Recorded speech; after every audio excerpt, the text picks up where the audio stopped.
this is Ray from Top Scalp Micro in North Carolina. I just want to do a little video today to give you some advice as you are researching and trying to make a decision on the right company or scalp micropigmentation provider to do your treatment. You are probably spending hours on end on the internet reading and learning all you can about scalp micropigmentation. There's a lot of companies out there. Lately you're seeing a lot of companies that are popping up overnight, and you need to have some tips here on how to choose wisely to make a good decision on who is going to do this procedure on your scalp, because after all, this is a long-term decision. This is not something that's going to fade away in a couple months. It's going to be with you for years to come, and you want to make a good decision. So 3 things that I want to talk to you about today are number 1, training, reputation, and results. Those are 3 things that I feel that are very important when you're making a decision to do something as big as actually tattooing or having SMP done on your head. So let's talk about training. Not all training is equal. Not all companies out there receive the same proper, adequate training to be able to perform safe micropigmentation. Some of you may ask, well, how can I say that? I can say that because I have people that are coming to me who have gone to other companies who have had really bad procedures done, what we call a botched job, where they just have really big, unsightly follicle replications that don't even look like a hair follicle. And unfortunately, they end up having to get laser or even some non-laser type tattoo removal, which we actually do here at Top Scalp Micro, and then they have to have corrective scalp micropigmentation. So training is not equal. So let me give you some tips.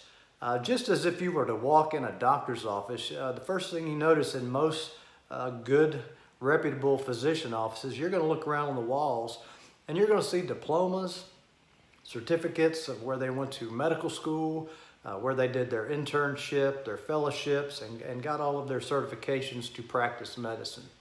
Now, if you're going to trust a physician to manage your diabetes, or even to as much as like removing a mole from your skin, a dermatologist, you want to know that they are trained and qualified and can do whatever they're going to do to your body, whether it's prescribing medicine or doing a procedure, where you're going to be confident in choosing that person to care for you. So I feel that's the same way with scalp micropigmentation.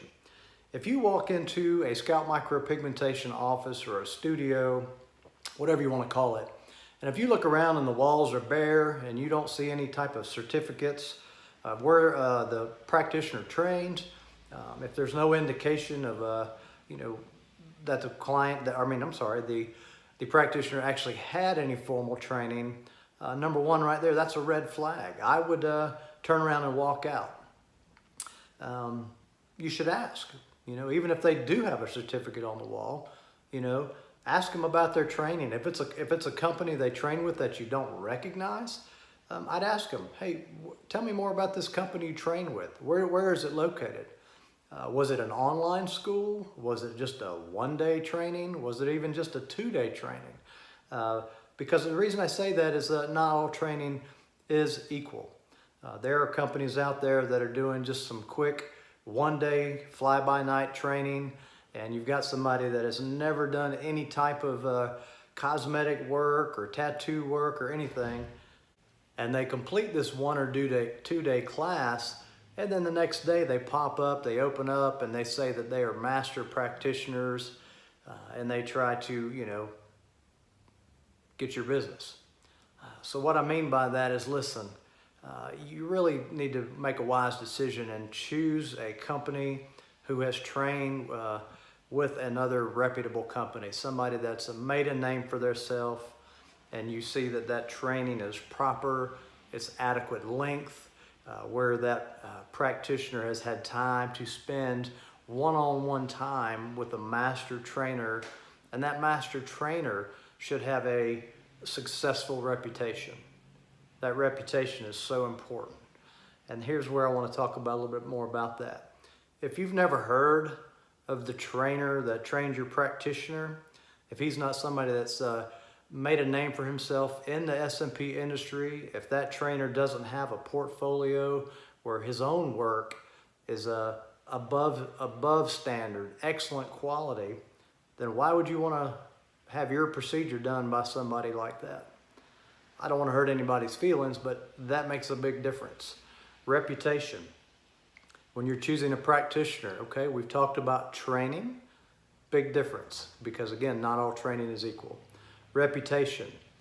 Does that practitioner that you're researching, does he have a portfolio? Has he himself made a name for himself in his community, in his state? Look at his website. You can look at a website really quick and learn, is this guy just, some guy that just opened up shop? Does he have current before and after pictures of his own work? Because that right there is a big difference. A lot of larger franchise companies are trying to affiliate or open up these franchises all across the country. And these people that take these fly-by-night courses, or they're quickly trained and they call themselves a master practitioner, they don't even have their own pictures of where they've worked on their own clients. They're posting pictures of people that other people have, treated. Company pictures, if you want to call it. Doesn't mean they're not great results, but that practitioner didn't work on those heads. So that makes a big difference.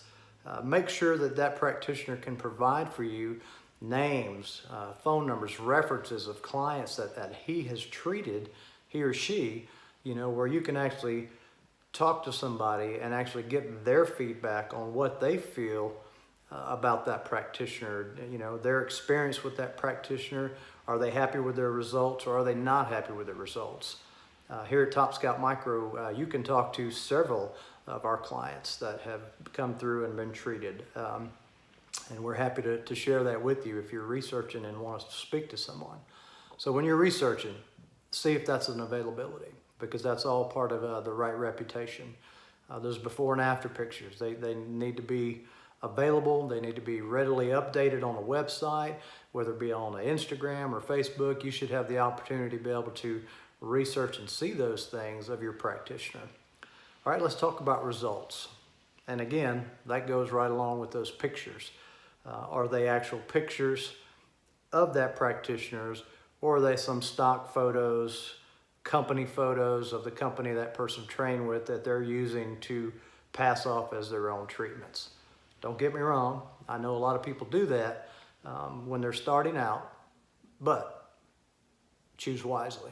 Make an informed decision, do your homework, make sure you're making the best decision. And some out there are gonna say, hey, listen, I'll do it cheaper than the guy down the road. You get what you pay for in this industry. Sometimes paying $500 more to make sure that you're gonna get your procedure done right and you're not gonna get a botched job is way less expensive than if you go to the cheaper provider and you get all messed up and then you have to have laser or even non-laser tattoo removal and then get corrective SMP, because in the end you're going to spend a ton more money, and it's going to be very frustrating. It's going to cause you a lot of discomfort. So choose wisely, do your research, ask about their training, make sure they have a good reputation in the industry, in their state, in their community. Look at their results. Ask to speak to references, people that they can give you, names and numbers, where you can actually talk to a human being. And listen, honesty and integrity is big in this industry. And unfortunately, there's lacking a lot of that. You have these companies out there that are going to tell you, we make our own machines, we make our own needles, and we make our own inks. I don't intend to offend anybody or make anybody mad, because I've got a lot of friends in this industry, but honestly, that's just a bunch of bull crap, Everybody that's doing great work and making a difference and changing lives, and when I say changing lives, we're changing hairlines and we're building, helping you build confidence in yourself. We're all using industry top standard pigments that are readily available to anybody. We're not making our own ink. We're not making our own needles. There are industry standard, top quality needles, specific ones that we use for scalp micropigmentation. And listen, they're readily available to every provider. They're not making their own. So again, red flag. To me, it's a red flag. It's what helped me choose the provider that I chose when I actually had scalp micropigmentation, because I did enough research and asked enough questions to realize that that's just false advertising. And I steered away from people that said we make our own ink and our own machines and our own needles, because it didn't take long for me to research, just a few months to realize that that's not true. So to me, that's a red flag. It may not be to you, but if you run across that, I would encourage you to keep looking and find someone else. Well, I've rambled on and talked a lot, and hopefully I didn't offend anybody.